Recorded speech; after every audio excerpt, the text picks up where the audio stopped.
রহমান সিদ্দিকী শুধুমাত্র বাটপারের ভিতরে সীমাবদ্ধ নয়, যেটা সাধারণ মানুষ বলতেছে যে হাফিজুর রহমান সিদ্দিকী বাটপার। শুধু এই একজনের ভিডিওটা দেখলেন ভিডিও শুরু হওয়ার শুরুতে, কিন্তু পুরো হিস্টোরিটা বা পুরো গল্পটা কিন্তু ভিডিওর মধ্যে রয়ে গেছে। হাফিজুর রহমান সিদ্দিকী কি সমস্ত কাজ করেছেন, এবং এই ভিডিওটা দেখলে বুঝতে পারবেন যে হাফিজুর রহমানের যে ফাঁসি মানুষ দাবি করতেছে এটা আসলে কেন দাবি করতেছেন।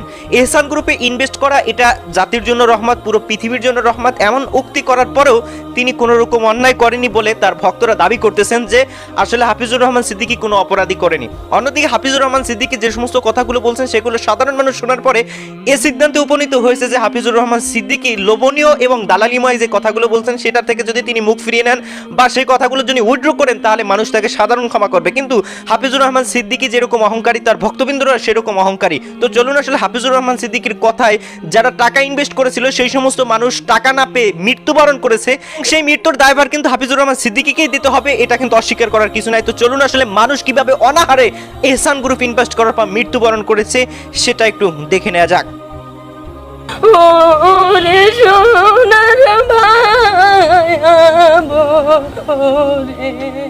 একদিকে বাবা, অন্যদিকে প্রায় ৩০ লাখ টাকা হারিয়ে শোকে কাতর বালিপাড়ার আজিজ মাঝির মেয়ে। শরিয়া সম্মতভাবে বেশি মুনাফা লাভের আশায় অর্থ বিনিয়োগ করেছিলেন আজিজ মাঝি। বারবার টাকা চেয়েও পাননি। একসময় জানতে পারেন প্রতারণার কথা। হতাশায় গত ৫ দিন আগে মারা যান তিনি। আমরা হেয়ানে গেছি যে আল্লাহ পাল্লা আমাকে কিছু টাকা দেন, আমার বাবার চিকিৎসা করে সুস্থ করি।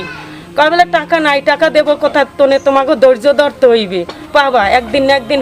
ব্যক্তি মারা গেল, তার ইতিকথা এখানেই শেষ হয়ে গেল। তবে গল্পটা এখনো বাকি রয়েছে সেই সমস্ত মানুষদের ক্ষেত্রে যারা এখনো জীবিত রয়েছে কিন্তু এহসান গ্রুপের টাকা না পাওয়ার কারণে চিকিৎসা করাতে পারতেছে না।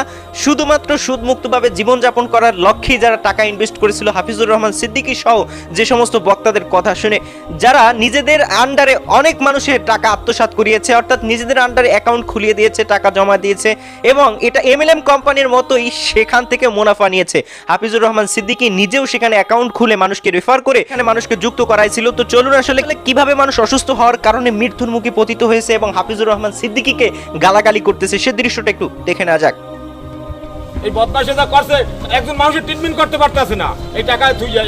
এদিন এক লোক মারা গেছে, এটা বিনা ট্রিটমেন্টে মারা গেছে, তাদের লক্ষ লক্ষ টাকা। তাহলে বড় বদমাইশ, ওটা হলো চোর, ওটা বেয়াদব, এই তো আর কোথাও জানি